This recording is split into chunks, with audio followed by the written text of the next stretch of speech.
Hello, and welcome back. Today we're looking at the KBO Breeze, a commuter-focused electric bike retailing at about $1,500. This e-bike was provided to me at no cost by KBO for this review, but no part of this video is sponsored or paid for, and all thoughts and opinions are my own. The KBO Breeze is a refreshing case of getting exactly what you pay for. $1,499 is a really reasonable price for an electric bike, and the Breeze delivers quality and speed at the levels you would expect for the price. There isn't anything groundbreaking or jaw-dropping about this bike, but it seems to be a quality, solid electric bike. In the first few weeks of riding the Breeze, I've not been able to find anything I strongly dislike about the bike, though there are a few things I wish were different. In these impressions, I'll break down the components, quality, and performance of this bike. As always, the link to the product is down in the description. Let's get into it. The Breeze is visually appealing with a unique frame shape and design that gives it a modern, weighty look without straying away from practicality. The bike comes in two colors, this bright orange or a more subtle black. I like this orange color, but it really makes it look a bit like a rental bike. I do think the orange color gives the bike some personality, but the black is there as a safe option if you prefer. The bike is sturdy, well-made, and well put together, and doesn't in any way feel cheap or flimsy. I'm no welding expert, but the welds seem to be solid as well. The Breeze is equipped with 27.5-inch wheels, making it a smaller bike than its 29-inch counterparts, but larger than the 26-inch bikes, like the Cityscape that I reviewed a while back. 27.5-inch is my personal favorite wheel size and is a perfect size for most people, except those who are very short or those who are very tall. I'm about 6 feet tall and feel really comfortable with the size of the bike and reach to the handlebars. The handlebars come equipped with the standard 7-speed Shimano shifter that we see on so many e-bikes. I do like it and think it is easy to use and intuitive for most people. They have opted to go with a twist throttle, which allows you to keep your hands firmly on the bars while activating the throttle. I've used very few motorized vehicles, electric or otherwise, that have twist throttles, so I wasn't used to it initially, but I don't think it was a bad choice for this bike. The electronic display is pretty standard, giving you 3 buttons and some pretty standard information on the screen itself. Click the plus and minus buttons to set the pedal assist mode higher or lower.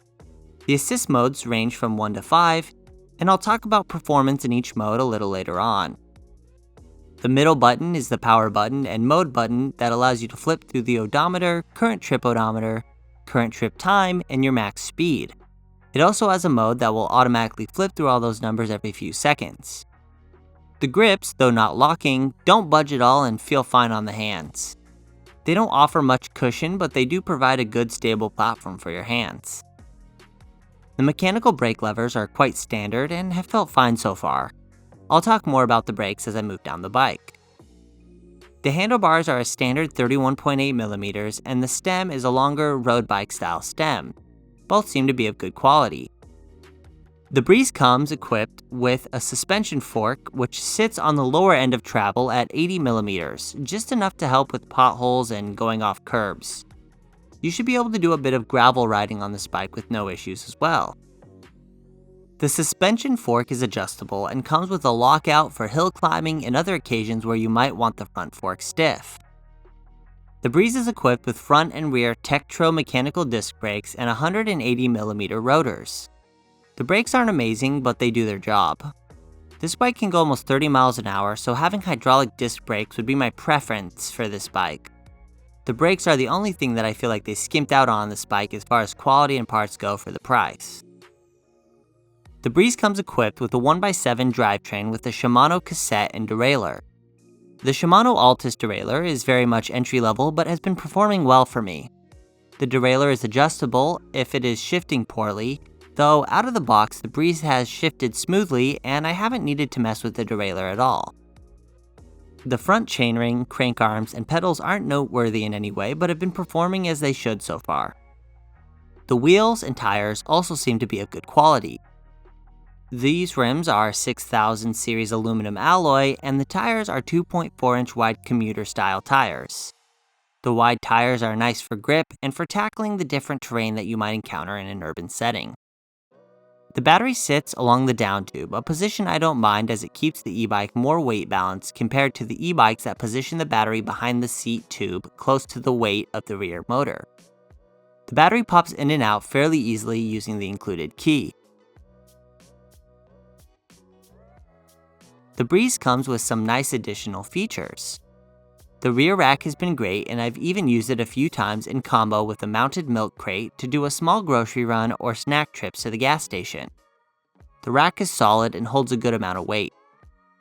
The included kickstand is great quality as well and doesn't rattle around at all while riding. I always appreciate the inclusion of the rear and front fenders with these e-bikes as they are essential for preventing water and mud from kicking up on you while you ride. The included seat is nice and wide and fairly cushy and has been great for me so far. The Breeze includes front and rear lights. The front light needs to be installed using these black and red wires hanging off the front. If you don't decide to install the light, you will have the wires just hanging off awkwardly, which I'm not a huge fan of. I very rarely do night riding, but I would suggest using more than just the included light if you plan to go ride in the dark. The rear brake light lights up when braking and is decent size and brightness. Okay, I think I've covered all the components of the Breeze, so let's move on to performance. The Breeze comes with a single rear 500-watt hub motor and a 48-volt 16-amp-hour battery, so the speed, pedal assist, and range are all really reasonable on this bike. So let's jump on the KBO Breeze and I'll tell you more about it. Okay, so let's talk a little bit about performance on the KBO Breeze. Right now I'm in 0 pedal assist, so this is just full manual power. And I'll go through all the assist settings one by one. So 1 assist obviously is going to be a little bit of an upgrade over the just manual pedaling. Need to go down a little bit. The jump to 2 is pretty big compared to the jump from manual to 1. Jump to 3 here. Again, another jump, definitely have to shift up. 4, pretty good jump.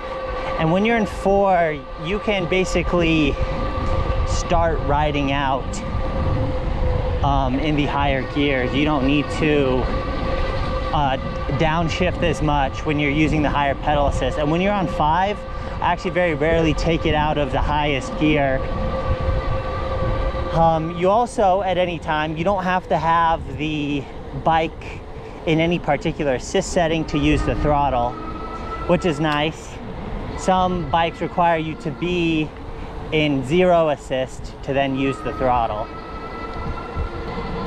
My overall impression is that it packs a lot of punch. Like, it usually sits around 22 or 23 miles an hour in full assist. Same thing with the accelerator. There's not levels on the accelerator. It'll always, even in the lowest assist setting, if I go down to assist 1, it'll still fully power the bike. So the assist settings don't affect the throttle at all.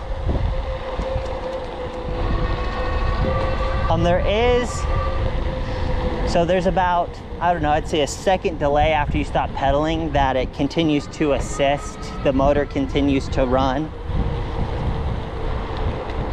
And then the startup is probably almost a full pedal stroke is the startup to for the motors to start going. Let's see.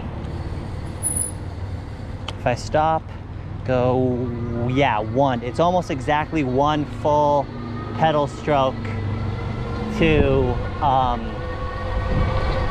start the motor assist. The bike has good speed, it feels good, it feels solid, nothing really jangles around. There's a lot of slack line, so you don't have to worry about that getting caught. I think there's too much slack in the line. That's one of the things that I don't love about this, like this whole wiring setup, is that there's just a ton of slack. Probably like, what, 4 inches too much wire on there. The braking is mediocre, it's fine. Like if I really want to stop fast, I would have to like completely lock up the brakes, which it's a little, you know, it's safer to do that on a bike than it is on a scooter.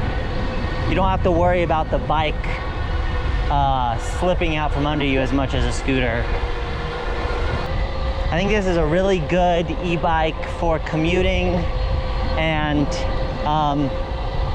or for the casual rider that wants to do, you know, trails like this, you know, and they don't feel like they don't want to kill themselves biking on a standard mechanical bike.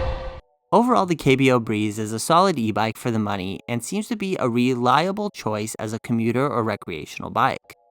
Stay tuned for the range test in the coming weeks and be sure to get subscribed to see more electric bike and electric scooter content. Thanks for watching, and I'll see you in the next video.